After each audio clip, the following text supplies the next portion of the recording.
नमस्कार आप सभी के लिए। तो आज के एडिटोरियल में हम डिस्कस करने वाले हैं कि आखिरकार कोविड-19 की क्या स्थिति चल रही है और उससे स्कूलों पर जो हमारे स्कूल हैं उन पर क्या प्रभाव पड़ रहा है।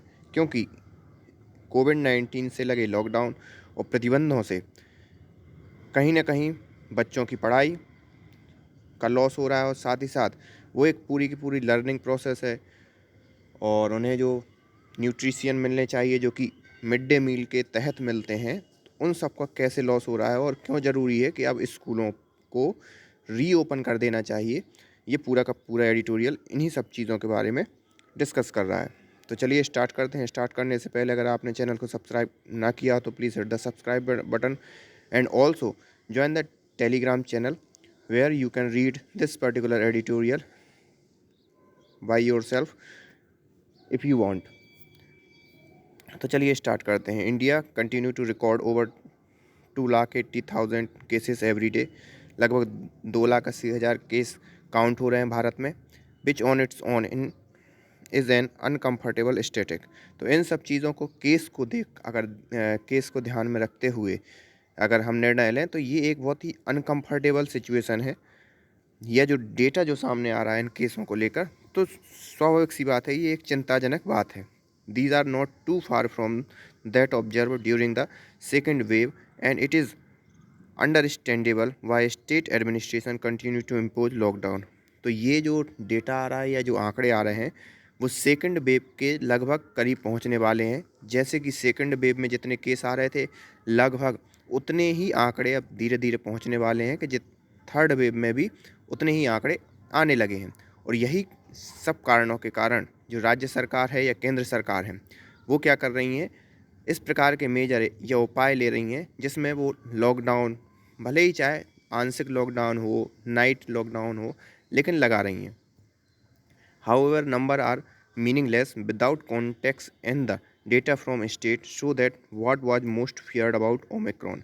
अब यहाँ पर अगर देखें तो ये जो सिर्फ जो नंबर हैं वो बगैर कॉन्टेक्स्ट, किस कॉन्टेक्स्ट, ओमिक्रॉन के कॉन्टेक्स्ट में, मतलब कोई मतलब नहीं है।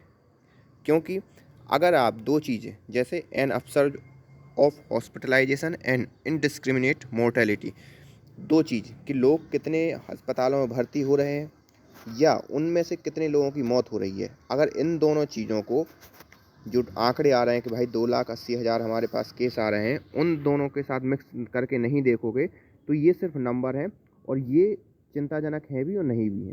तो इन नंबर मतलब जितने जो केस आ रहे हैं इतने बढ़ चढ़ कर, उनका महत्व कब है, जब आप इस डेटा को भी देखो जो राज्य सरकारें जारी कर रही हैं कि लोगों कितने भर्ती हुए हॉस्पिटल में और साथ ही साथ भर्ती हुए लेकिन उनमें भी आखिरकार मॉर्टेलिटी यानी उनकी मृत्यु दर क्या है, तभी इस डेटा के मायने हैं, नहीं तो ये सिर्फ नंबर है।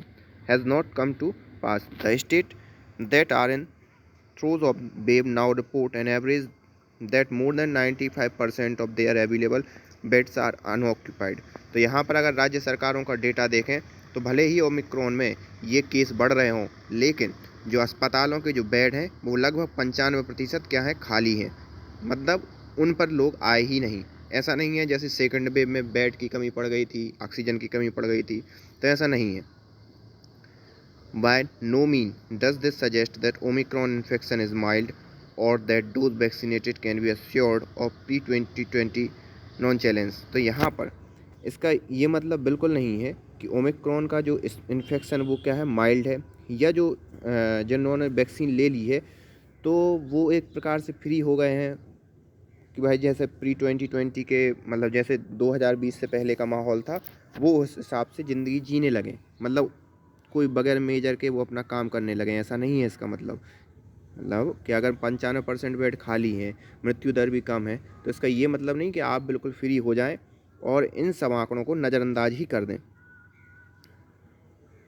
सो फॉर अभी तक की बात करें तो continue to deliver on their promise of staving off severe illness. तो यहाँ पर सिर्फ ये है कि वैक्सीन ने एक काम तो किया है कहीं ना कहीं कि जो सीरियसनेस जो होनी चाहिए थी, जैसे कि हमने सेकंड वेव में देखने को हमें मिला, वो सब चीज़ अभी वर्तमान में तो दिखाई नहीं दे रही है। These observation are no doubt accounted for various state government which are now easing restriction and allowing business establishment and public places to open।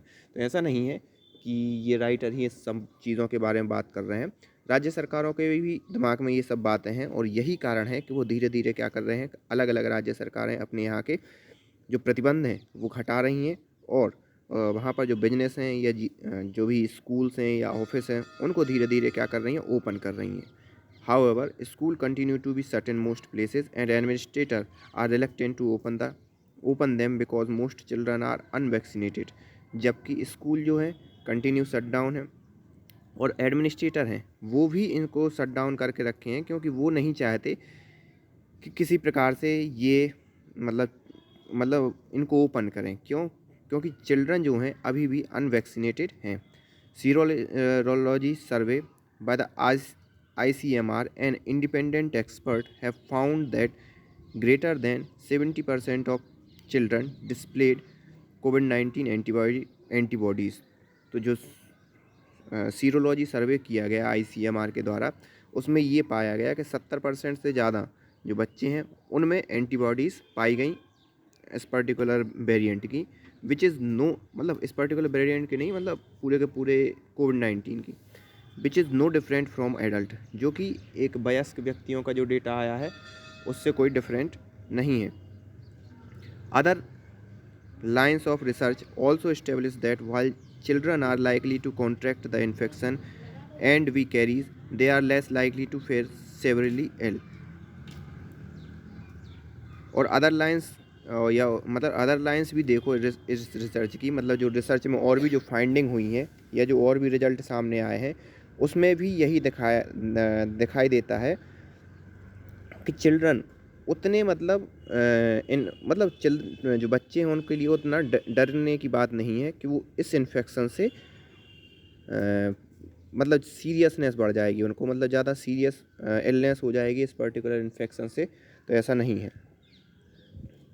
Placing this context with the disruption that has taken place in school, the years of quality teaching time that have been lost, and the entrenching of the inequality among well-off children and those who are dependent on school, not only for learning but also the nutritious meal।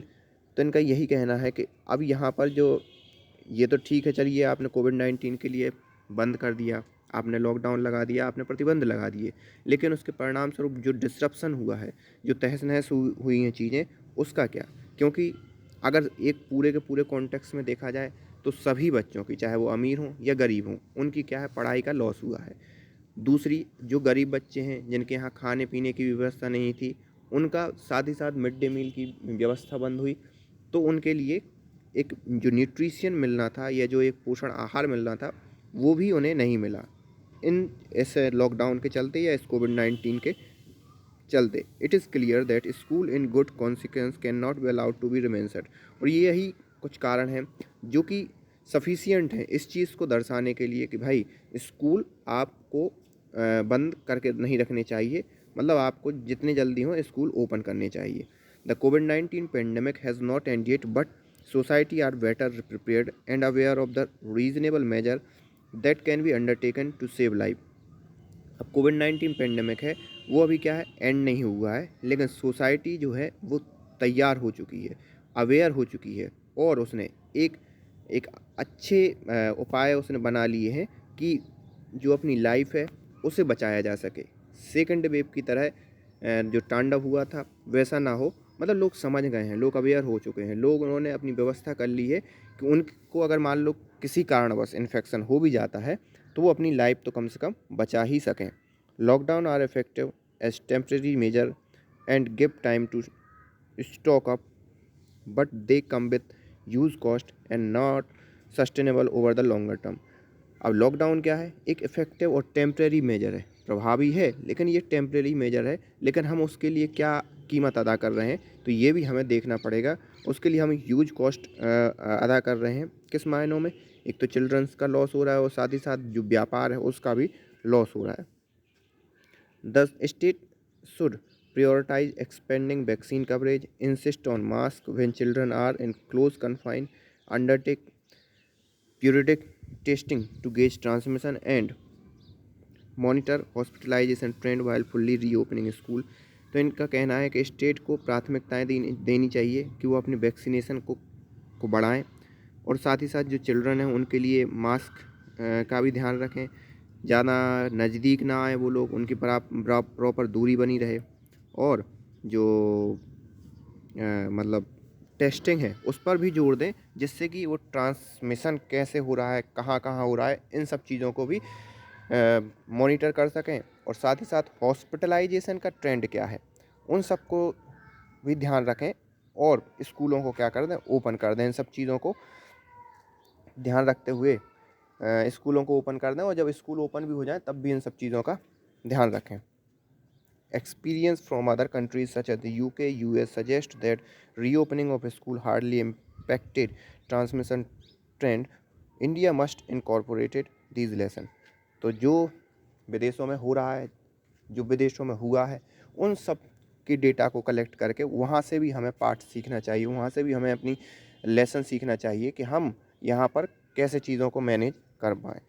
तो इनका पूरा का पूरा idea यही है कि बच्चों का लॉस ना हो, ना पढ़ाई का, ना पोषण आहार का, और स्कूलों को ओपन कर देना चाहिए। तो इसी नोट पर इस एडिटोरियल को ख़त्म करते हैं। So thank you for today. और हाँ, अगर आप खुद से इसको पढ़ना चाहते हैं तो ज्वाइन आवर टेलीग्राम चैनल, जिसकी लिंक आपको डिस्क्रिप्शन बॉक्स में मिल जाएगी। वहाँ पर मैं इस एडिटोरियल की PDF सेंड कर देता हूँ, तो you can read yourself. So thank you for today.